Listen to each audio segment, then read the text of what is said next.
and then next minute I'm in hospital. And then over time, sort of adopting the regime, I slowly put on weight, and it just sort of crept on over the next 20 years. So by the time I got to 2002, 2003, I was 145 kilos. So it's 320 pounds. Bruce, how did you find carnivore? Hi, Dave. Thanks for having me on. I think like a lot of people, most people, I found carnivore because I needed to solve a medical problem. Um, I'm a type 1 diabetic, and I've been type 1 since 1983, so it's around 41 years. And um, I sort of never really had terrible sort of blood sugar numbers, but for a lot of that time, I didn't really pay a lot of attention to it. Sort of the prognosis on diagnosis was, well, you know, count your carbs, take your insulin, your life will be okay, but it'll just deteriorate over time, and sort of hear lots of stories about people who have organ failure, limbs being cut off, etc., etc. My situation was I didn't have any of that, and the only number of on my blood test that really annoyed me was my HbA1c, which is the sort of 90 to 100-day measure of blood sugar. And I said, well, I sort of got to the answer myself without really doing any research about what to do. The obvious answer was get rid of the carbohydrates.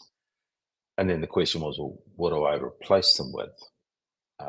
I'd sort of been doing low carb for several years, but still had carbs in my diet. And I suppose, like some people, it was the last 5%, if you like, that made all the difference. So my HbA1c was sort of tracking around that sort of 85/9.9 level. I live in New Zealand, so we use non-US measures here, I suppose is the way to describe it. So I hope I got my conversions right. So looking at that, saying, well, everything else, kidney function, liver function, blood count, etc., retinopathy, feet, everything looks basically okay. There's just this one thing.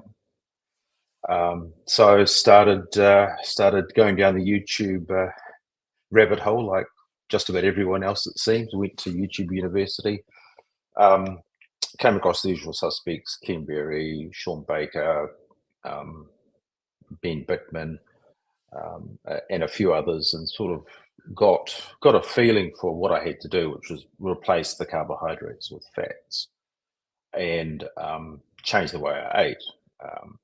Around that time, which was sort of December 22, January 23, I sort of been drinking diet sodas really since 1983 and was getting sick of the stuff. I'm done. What do I do? So sort of in January 23, so it's about 15, 16 months ago, I said, well, that's it, I'm done. No more carbs, no more diet soda. And then had to figure out how to eat fat, because I think, like a lot of people around my age, we'd grown up in an environment where eating any fat at all was like death. Death was knocking on your door. And I was certainly a victim of that, sort of sitting there very carefully cutting off fat from basically everything I ate. And the obvious mistaken belief, with the benefit of hindsight, that that was the stupid thing to do. But in the environment, it was, remember those days, it was just, if you eat fat, you're killing yourself. And now, obviously, having done the research and changed my behavior, sort of know a lot better. And quite frustrated that that's sort of where I went through all of that when I didn't know to do any different. I suppose that was the thing. So yeah, my HbA1c came down. It's now traveling at around 35 or 5.4, quite stable. It just really started to fall straight away. I wear a continuous glucose monitor, so I can track the levels continuously on my phone. And I wouldn't be without continuous glucose monitor, because that's really made all the difference for me. So yeah, that was the problem I was trying to solve. Along with that came with some weight loss, um, other things getting better as you do.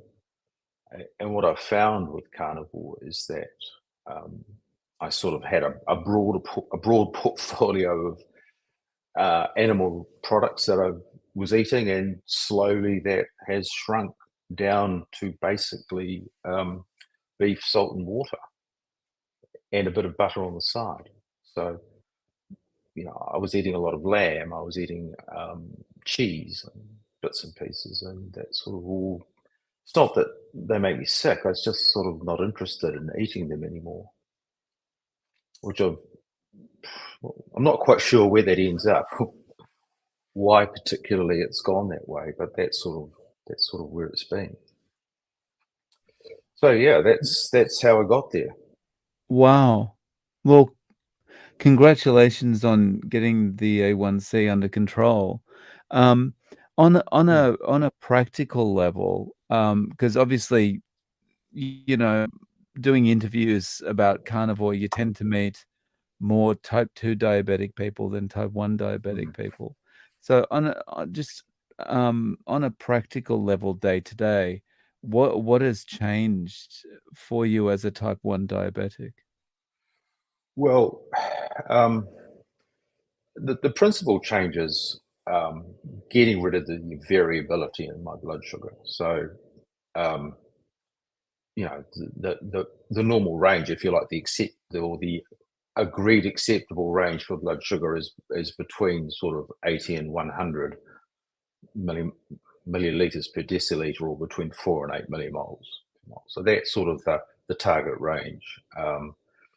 So what I was doing, I was spending some time in that range, but a lot of the day above it, and you know, using a lot more insulin than I use now. So injecting it with my pen just to sort of try and keep it under control, and getting quite frustrated that I never seem to be able to really get it under control. Whereas now I can travel 2 or 3 days, maybe longer, with my blood sugar being sort of within that range. And it's just sort of like a shallow wave, if you like. It starts to rise. I check my phone regularly where it's recording the data. I see what it's doing. I go, okay, well, I know what to do. So a few units of insulin, sweeps down again, and off we go. So getting control of the pattern and understanding the pattern is really everything. And I've seen a few interviews, particularly Dr. Ian Lake in the UK, who's also a type 1 diabetic, where he's um, sort of put up charts of type 1 diabetes, and their numbers are doing like this, all over the place. And that used to be me. Um, but going to carnivore, just getting rid of every carbohydrate possible, and there's a tiny amount of carbohydrates in eggs, for example, but it really doesn't matter because it's so low.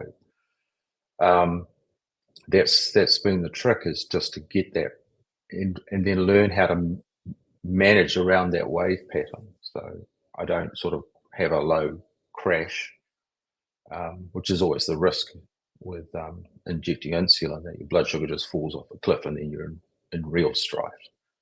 But it's just trying to find that management zone where it's easy and comfortable to do. Do you find that it's helped, um, get you more in tune with your body in that regard? Like, you're better at without actually looking at the monitor, you're better at feeling like, "Oh, maybe something's gonna happen," or Oh, absolutely, yeah. I mean, there's no doubt that I am. I would say I'm pretty insulin sensitive, so I can feel not only when my blood sugar goes too low, but also when it starts to rise.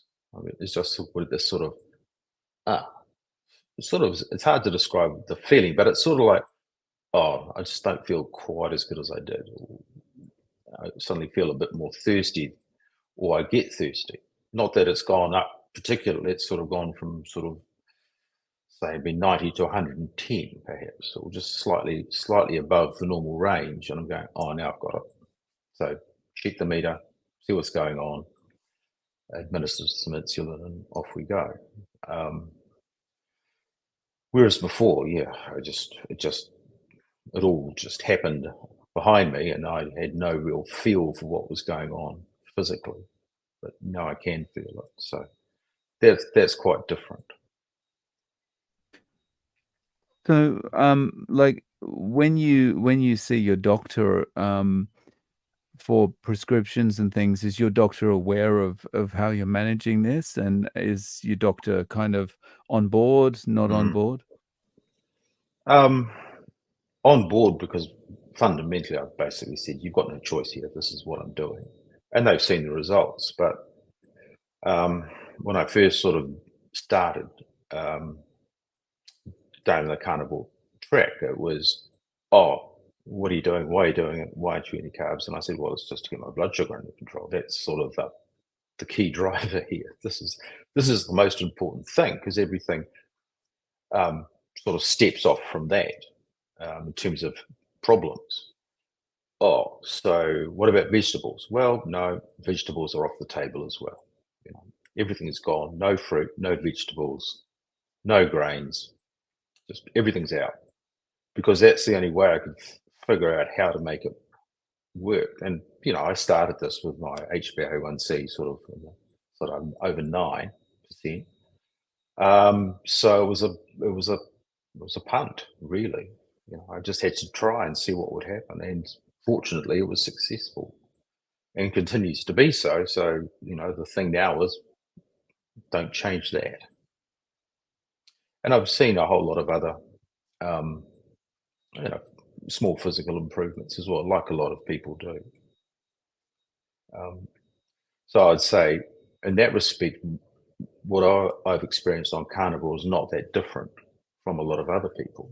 It's just I've come at it from a slightly different angle, being a type 1 diabetic. When people report out about the results they've had with carnivore, it can almost seem like repetitive or a broken record, right? Because everyone's saying basically the same things. Oh, joint pains better, you know, Mm, brain fog, blah blah blah. But I think it's important to also. It always bears repeating or emphasizing, because everyone gets better. There's no one out there saying, "Oh, everything went awful. I started carnivore and the wheels really fell off then," and no one's reverting to a mm, vegan diet or something. But then you couple that with, for something like type 1 diabetes that you've been living with for over 40 years, and mm. as you say, you've gone from multiple shots of insulin a day to one every few days. Well, Is no, that it's still right? a few a day. No, it's Oh, okay. it's Sorry. it's a um, so for insulin, there's typically a short-acting insulin and a long-acting Uh-huh, insulin, okay. will last over, say, 12 hours or thereabouts for me.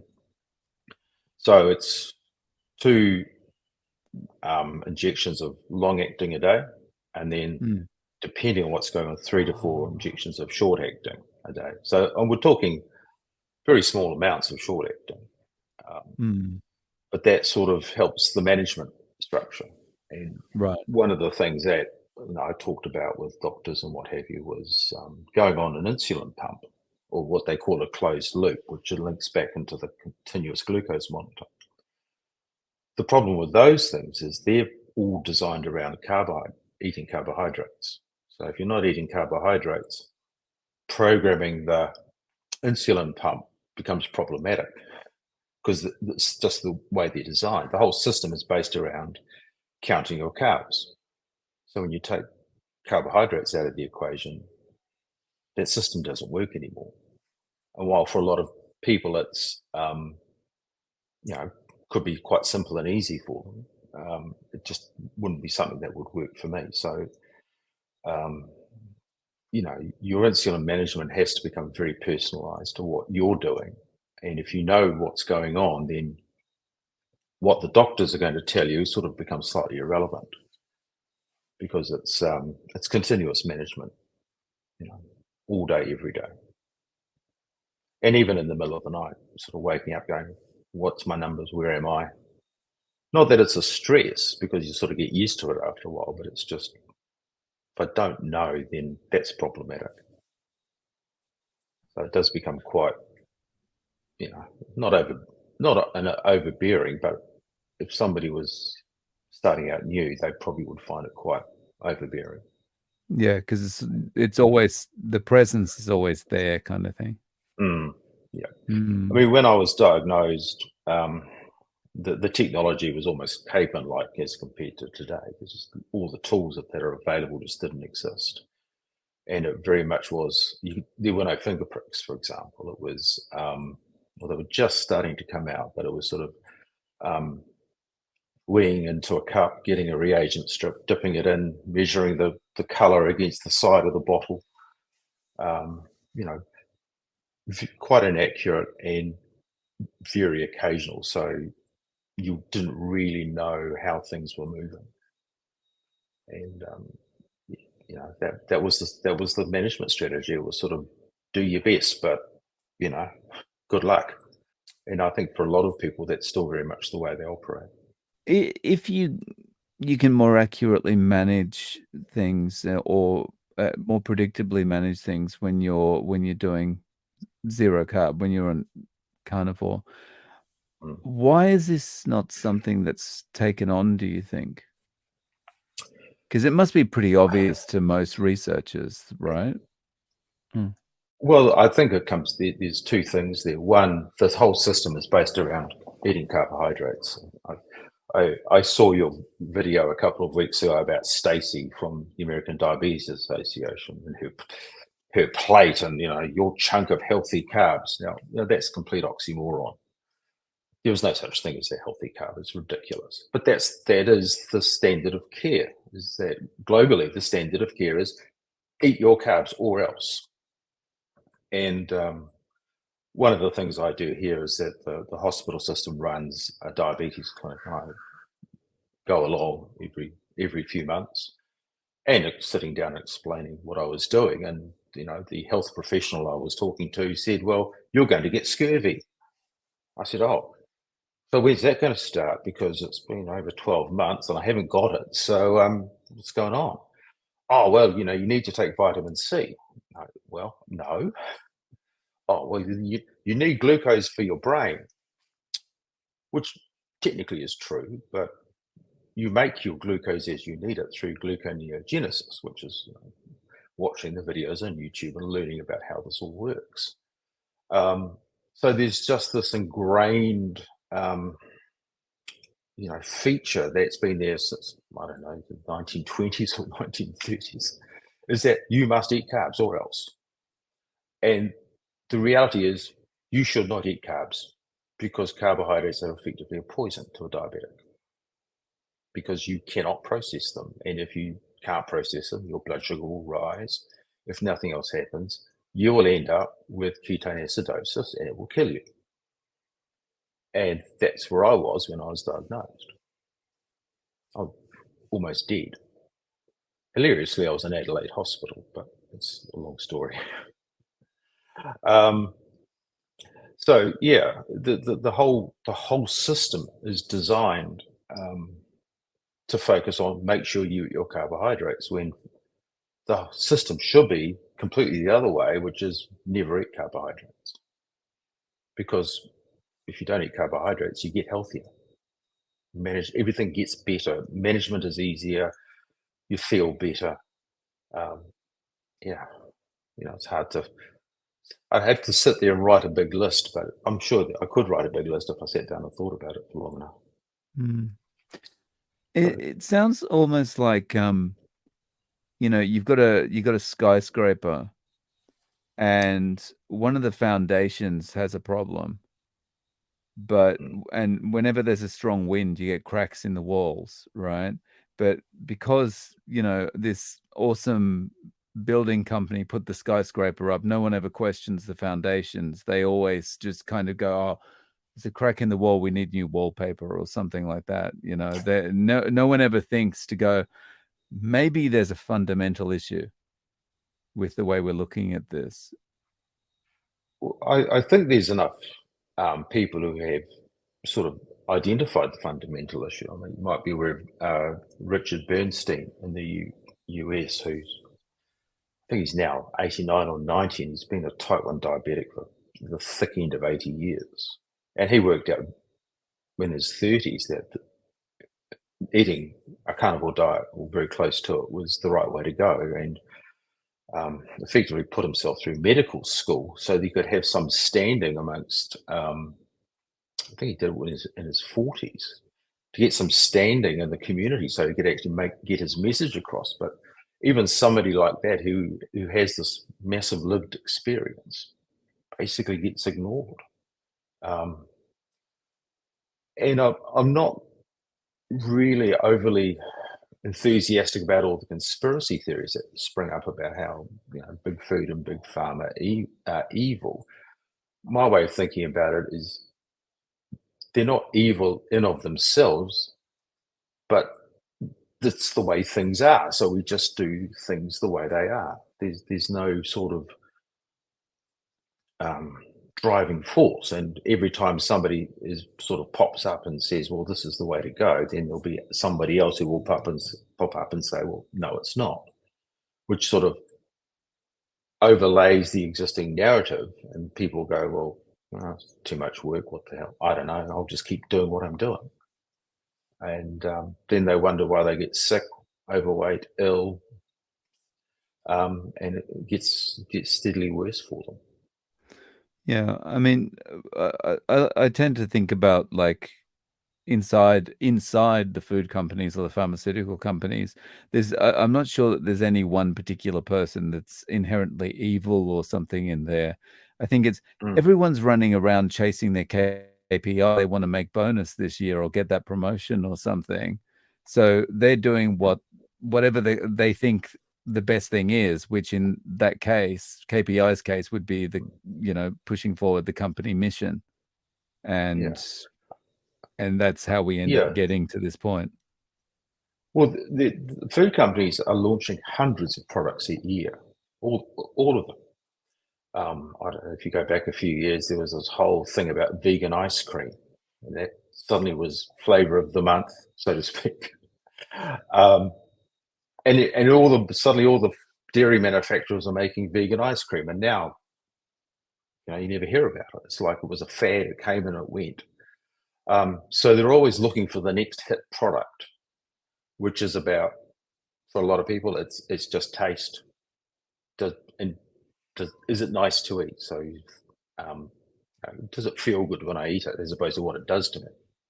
And most people are going, well, yeah, I just need to do this thing, and then I need to get on with my life. So eating is not something they overly think about. Food is so incredibly available in so many different ranges and sizes that it's just grab and go almost. That's the culture we live in. So food companies respond to that by saying, we'll make it really simple and easy, giving you ultra processed, easy to digest, consume stuff. Um, and nobody thinks about the consequences, because the consequences aren't immediate. Nobody's going to put a food product out that is going to make people physically ill 5 minutes after they eat it. The company will be torn to bits. You know, a problem that develops very slowly over 15 or 20 years. Well, how do you solve for that? It's a cultural problem, not a food company problem. So do you have any interaction? Do you have any friends or belong to any, like, I don't know, online groups or anything with other type 1 diabetics? And have you talked to anyone else about this? Well, sort of amongst a group of friends, I was sort of suddenly the weird one. Um, and they've all sort of, in varying degrees, have sort of decided to eat less carbohydrates. There's a couple of them who are type 2 diabetics, and they struggle with the carb addiction. Um, Not so much type 1s. I mean, type 1s are still relatively rare, say compared to type 2 diabetics.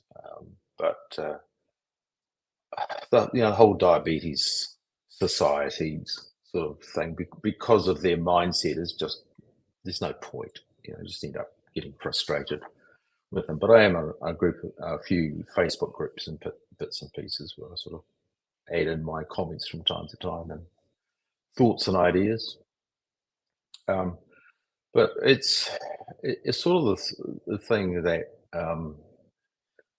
yeah, I don't know. I'm not much of a joiner, I suppose, of groups and clubs and what have you.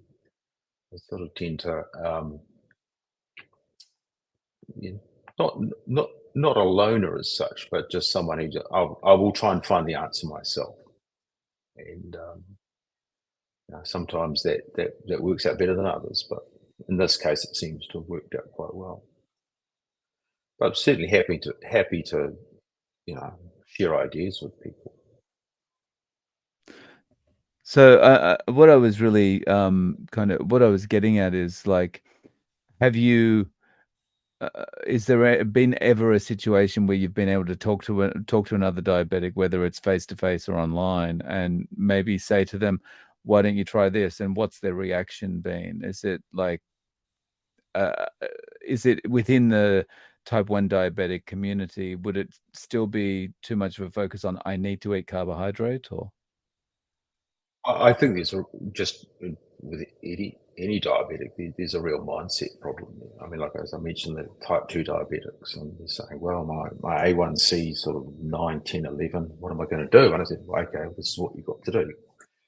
And the reality is, for anybody who's moving away from carbohydrates to a carnivore style, it is a massive mindset change.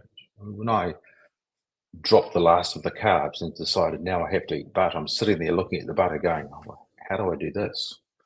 I mean, how do I put some just butter in my mouth and eat it? And just, you know, it, everyone sort of faces that problem one way or another. So, yeah, I say, well, okay, you've got to get the carbs out of your system slowly. Going to cold turkey is a really bad idea. And I've seen somebody do that and it wasn't pretty. You do it gradually, slowly, but consistently and steadily over a few weeks because you've got to give your body time to adapt. But then you say that to someone and they go, yes, yes, I understand. I know what you mean. Next day, they're back doing what they're doing because they've sort of forgotten the previous day's conversation. So consistency of message and application of what to do is the problem more than people having an argument about whether they should do it or not, or try it or not. And that sort of really comes down to a more fundamental human question: is, well, what is it that you actually want here? You've got this health problem. Do you actually want to solve it? And if the answer to that is yes, I definitely do need to solve it, what do I do? Then that's a mindset that says they're prepared to take action, as opposed to somebody going, oh yeah, I need to do something about this. Gosh, what should I do? Oh, well, look at the time, I've got to go, sort of approach. So I think somebody's got to arrive at a point where they're saying, I have to solve this. What do I do? As opposed to, oh, maybe I should think about doing something about it. Mm. Yeah, They're not really committed. More and more as I talk to people about this, the feeling I really get is, doesn't matter what their incentives are. People talk about this as a why, I guess, but it doesn't really matter what the incentives are as far as what you want to achieve. What you're running away from has to be the biggest motivating factor. You have to be really running away hard from something to want to stick to such a big change, right? Yeah, I mean the motivation for me was, a couple of years ago. So if I go back to the start, I was pretty underweight when I was diagnosed. So I was ill and didn't really know that I was ill. I was never sick as a child, really. I never had a day off school. I was a bit chunky, I suppose. And then I lost a lot of weight. I thought, well, that's good. I'm losing weight. And then next minute, I'm in hospital. And then over time, sort of adopting the regime, I slowly put on weight, and it just sort of crept on over the next 20 years. So by the time I got to 2002, 2003, I was 145 kilos. So it's 320 pounds. So I'm 80 kilos or whatever, 83 kilos, whatever that works out to be, right now. So I got really big. I then developed rheumatoid arthritis. So I got swelling in my joints, fingers, knees, hips, the whole ball of wax, really. And that was simply because I had a really badly controlled diabetes, because I was just letting it all happen. I was taking a fatalistic approach to life, going, "Oh well, it's going to kill me anyway. What the hell? I'll do what I can." But I couldn't. You know, I was really struggled to try and keep it under control, and it just, it's all too hard. I can't. I'm done. But then I realized that I actually did have to do something about it. So in 2015, I was on holiday in Japan at the time. I decided to have bariatric surgery. So August of 2015, I went under the knife and left with half my stomach removed and a nice set of stitches internally. And as far as surgery goes, it went extremely well. And the advice from the surgeon was just focus on eating protein. So at that point, any carbs I was eating, apart from a few leftovers, as it were, went out, and I went on effectively a high protein, low fat diet, and I lost 60 kilos over the next sort of 2 years. But it didn't really improve my HbA1c. So I took less insulin in, but I just couldn't get that last step. So my motivation was, I've got all these blood tests and everything looks okay. Nothing is terrible except for this one thing.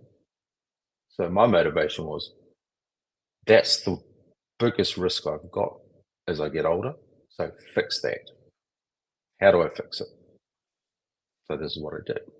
And it's almost like people have got to find that sort of existential crisis before they'll make the move, because otherwise it's sort of, oh, what the hell?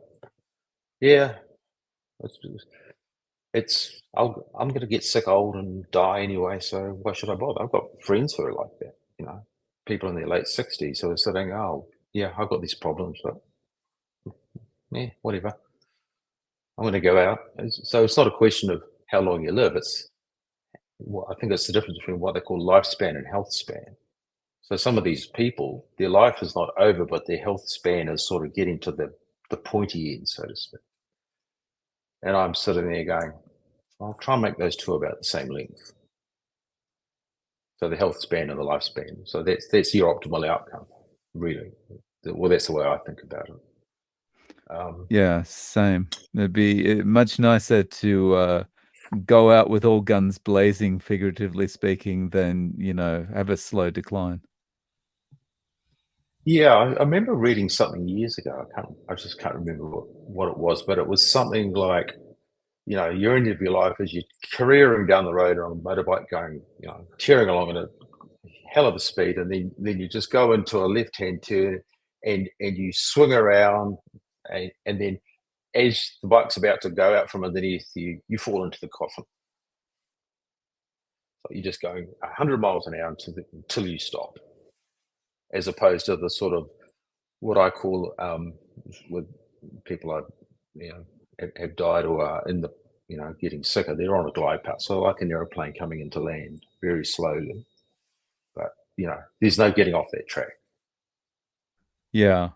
Yeah, that's a good analogy. So to get to the point you're at now, like, how are you eating day to day? Can you eat, like, only, say, one meal a day, or do you have to make it much smaller meals? Well, I have to have more than one meal a day. So I see, guys like Sean Baker and other people, and they're eating, 2, 3, 4 pounds of meat a day. and I can barely get 1 pound in at a time. So I might say, we'll say I've got a 500-gram steak or just over a pound. I can eat most of it, and then I have to put the rest over to the one side and come back 2 hours later before I can eat the rest of it. So I try to have an eating window, but I just can't sit down and have a meal and be done and gone. And I tend to have small amounts of butter during the day, and then sort of try and have a main meal sort of around the middle of the day or late afternoon, early evening, which is usually ribeye / Scotch fillet, depending on which country you're in. A good fatty chunk of meat. I have recently sort of not so much keen on eggs anymore, or just at the moment. So I'll see where that goes. So I used to eat, 4 or 5 eggs at a sitting, and sort of swap that around with steaks of some description. Sometimes some fish. But it's a fairly simple way of eating, which means actually I don't have to think about it too much. There's just one thing to prepare, cook it up. I do like my steak rare or blue. So yeah, cooking doesn't take up a lot of my time. And in fact, I'm more likely to go, oh, damn it, I probably should have something to eat, as opposed to looking forward to eating. I sort of look at it as a bit of okay, now I have to do this thing. A bit like doing the washing or cleaning the toilet. Not quite as bad as that, but the idea is whereas once upon a time food would have been a real focus, now it's just it's just something that happens in the background. Yeah. And it sounds like you've gone from someone who was struggling to know how to eat butter to someone who really quite enjoys it. Oh, yeah, I mean, I can eat it, and because Oh. it's an easy thing just to have and go. Mm. I can cook, I just can't be bothered, I suppose, is my thinking about it. I've never enjoyed it. Mm. Well, this is also the good thing about carnivore, that it's just so simple, right? There's slap the steak on and Oh, you're yeah. done, right? Are you cooking in the air fryer or something like that? Oh, just a pan on a gas hob. I've thought about getting an air fryer. I've thought about getting a sort of a crock pot to do, slow cooked ribs and all of that sort of stuff. But again, like I say, I'm not a huge fan of cooking, and it doesn't really thrill me. Like some people, they really enjoy it. I mean, and for them that's great, but it's just not my thing. So I'm more of prep the steak, dry age it in the fridge for a day, have it salted, fry it 5 or 6 minutes tops. Since I start turning the hob on to heat the pan, and I'm done. And yeah, a trip around the supermarket's 10 minutes, if that. Sort of poring over the meat counter, going, where is that best cut of meat I can find? Yeah. Um, yeah, it's a lot more, it's a lot faster in the supermarket these days than it was in the carby days. Yeah. Well, it even comes down to things like, you know, buying things like toilet paper, because you don't go as much as you used to, because you just don't have the volume to go. So even stuff, just normal household stuff like that, becomes easier to buy because you're just not buying it. So yeah, becomes real simple, and you end Yeah, up spending less money as well. You go to you buy meat. Everyone, oh, it's so expensive. You spend all this money on meat. Okay, yeah, this is about how much I spend a week, and they go, you spend just that. Yeah, that's all I need. And they go, I should think about that. But again, it's sort of like, well, it's just not quite it's too much of a step to put everything else down. mm. Yeah, And you that's gotta be the thing really is, committed. Mm. yeah, you got to decide what you want. Is the way I'm thinking. I think about it. So decide what you want, then start doing that. And if it works and you're getting results, just keep going. Mm. Yeah. Yeah, in my case, I got results, and yeah, I'm not stopping. I'm never going back to eating carbs. Just there's no way. Yeah. I mean, that's the Oh, thing. Once you start, you just have to take the cues from your body, right? Your body yeah, says, "Yeah, this absolutely. is this is working. This is working for you. So just stay on this path." I mean, I have also tried to reduce the number of pills I'm taking. So I was July. So about 6 months after I started full carnivore, I decided that statins were the devil, and I wasn't going to take them anymore. So came around, did a blood test. Surprise, surprise, my cholesterol went up, and the doctors had a fit. What the hell are you doing? I said, well, I'm not taking it.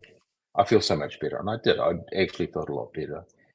Um, Managing the diabetes, the blood sugars became a lot easier. That's where I was able to get this sort of wave pattern going, and just an overall feeling of better health without being able to sort of specifically nail why. Um, and so we sort of had a discussion about this, and the doctor said, "Well, you should maybe get a calcium artery count test." So I did that in December, and the results came back, and let's just say it was very high. And so I thought about it, and I thought, well, so I did some research, um, and I sort of figured, well, until a few years ago, I was having difficult blood sugar control. I'd had rheumatoid arthritis, which is all gone. Take no pills for that. And I thought, well, it's all historical, really, isn't it? Everything else I'm doing seems to be the right thing to do to not have heart problems. Um, so I got a phone call from the doctor, come and see me immediately. Went in, sat down. You have to become a vegan right now. I said, well, I would rather die. Thank you. And the doctor sort of staggered back a little bit. And I said, I'm just not doing it. I don't care what you think. I'm not doing it. Oh, we do this and do that. I said, I'm not taking statins either. Anyway, we got to the point where I was referred to a cardiologist. And, I've had a couple of rounds with the cardiologist, and all the tests have been fine for the cardiologist. So I've had a high calcium score, sort of well up, things that would make most people freak out completely. And as far as best I can tell from the results from the cardiologist is that the heart's fine. They're not going to do stupid things, but the interesting discussion there is that he said, "Well, you should take the statins, take the statins." I said, "Well, hang on a minute. Taking statins makes my diabetes worse. So, what do you want me to do here? Because as far as I can tell, having poor diabetes control is a lot worse for me than having high cholesterol." And he went, "Yeah, you're probably right." So I got prescribed another non-statin drug to help lower my cholesterol. So we'll see how that goes. But it was quite interesting that, this sort of myopic focus on "Ugh, high cholesterol, must take statins." And I just rock in the door and go, well, what do I do here?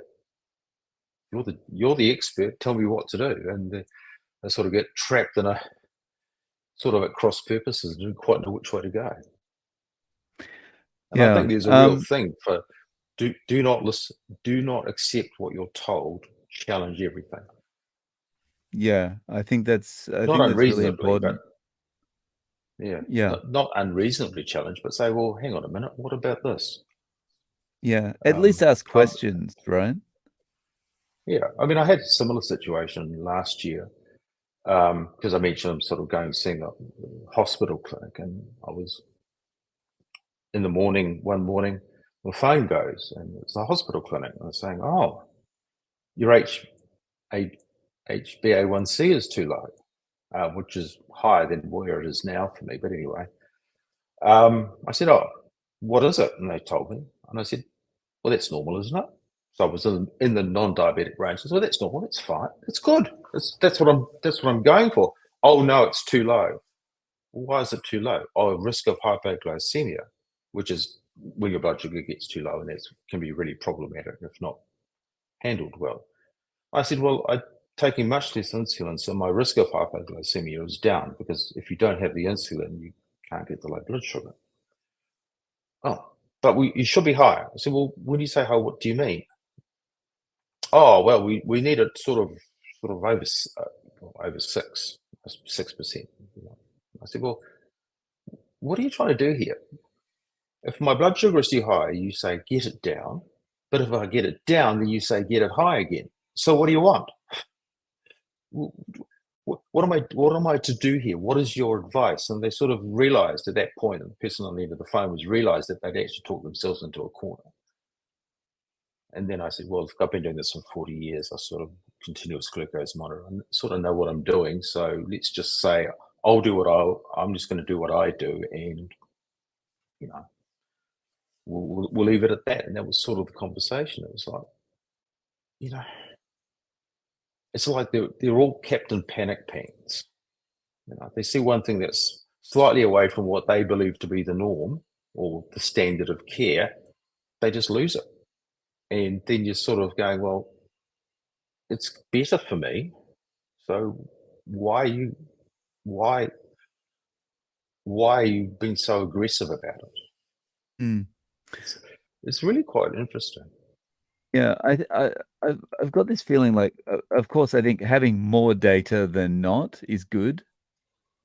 Mm, But I think one of the problems with having lots of data is that um, I think probably what happens is they learn, high LDL is bad or whatever, right? And they or an HbA1c that suddenly dropped or something like that, or you need to look out for this or whatever it is, right? mm, And so they're just looking on autopilot and they just see one number in isolation and go like, "Oh, what's happening?" They're not mm. interested in asking questions, understanding, or thinking about any nuance, and that's where this kind of panic happens, you know. Yeah. Hmm. I think, the health systems are extremely good in a crisis. Somebody has an accident, or, they have a cardiac arrest. The system works extremely well. If you've got like I've got, and like many other people have got, a long-term condition that has got to be managed through time, they're not good at it. Because the whole system is built around a react to the thing today problem.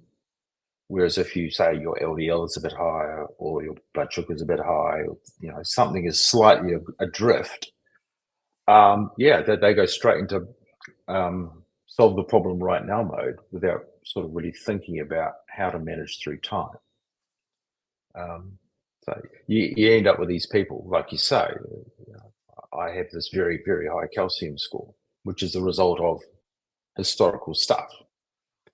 And at no time did anybody, through the cardiologist or the initial doctor consultation where he sort of lost it, ask me about what I was doing. What am I eating? What is my exercise regime? What am I doing here? What am I doing there? I go to the gym. I do a lot of walking. I'm out and about. I'm moving constantly. So I'm doing everything supposedly right according to the YouTube gurus.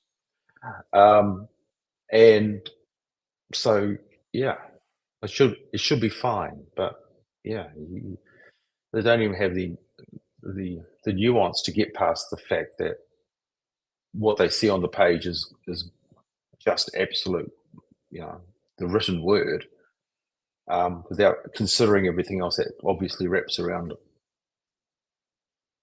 which is really where the frustration comes in. Mm. Yeah. Well, Bruce, if people want to reach out to you, do you have any way of getting in contact? Um, well, like I said, I'm not much of a joiner of things, so I don't really have any um, social media presence as such. I suppose I should, I suppose doing this was sort of a bit of a test for me to see how it goes. So if this, hopefully I don't get shot down in flames by trolls and what have you. We'll see, but I might make do more of something like this, or have more of a social media presence going forward. I think I'm intrinsically a bit shy anyway, so I'm not sort of the person to rush out and put myself in front of crowds. No, Sort of not something understood. I've ever really done. But yeah, we'll see how we go here, and maybe do something in the future. Yeah, no problem. So, thank you so much for coming on and sharing so much of your experience and being willing to come on. I really appreciate it. Thank you. Yeah, no problem.